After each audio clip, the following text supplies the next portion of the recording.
విష్ణు గారి గురించి తెలిసిన వాళ్ళందరూ చెప్పే మాట ఏంటంటే, ఆయన తన డైరెక్టర్‌లని ఒక కోడి తన పిల్లల్ని కాపాడుకుంటది చూసారా?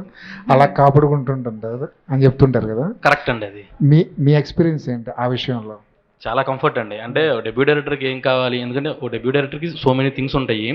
బట్ అటన్నిటిని మనం ఏదైనా ప్రెజర్‌లో ఉన్నాము అనుకుంటే వెనక్కి తిరిగి చూస్తే ఆయన ఉంటాడు. అదొక్కటే సింగిల్.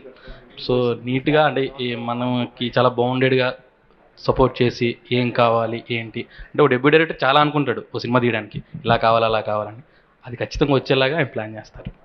శ్రీ విష్ణు గారి దగ్గరికెళ్ళేటప్పటికే చాలా లిస్ట్ ఉంటుంది. ఆయన సినిమా లిస్ట్ చాలా ఉంటుంది. చాలామంది డైరెక్టర్లు ఆయనతో పని చేయాలని వెయిట్ చేస్తుంటారు. ఆ లైనప్ చాలా ఎక్కువ ఉంటుంది కదా! వెయిటింగ్ లిస్ట్ పెద్దది. మీరు ఆ వెయిట్ చేయడానికి సిద్ధపడి ఆయన దగ్గరికెళ్లారా? ఎన్నాళ్ళు వెయిట్ చేయాల్సొచ్చింది ఈ కథని స్క్రీన్ మీద చూసుకోవడానికి? లేదండి. కథ నరేట్ చేసిన తర్వాత ఒక 6 మంత్స్ టు 8 మంత్స్ సారు అంటే ఐ మీన్ ప్రీ ప్రొడక్షన్ చేసుకున్నాము. దాని తర్వాత టేక్ ఆఫ్ అయిపోయింది.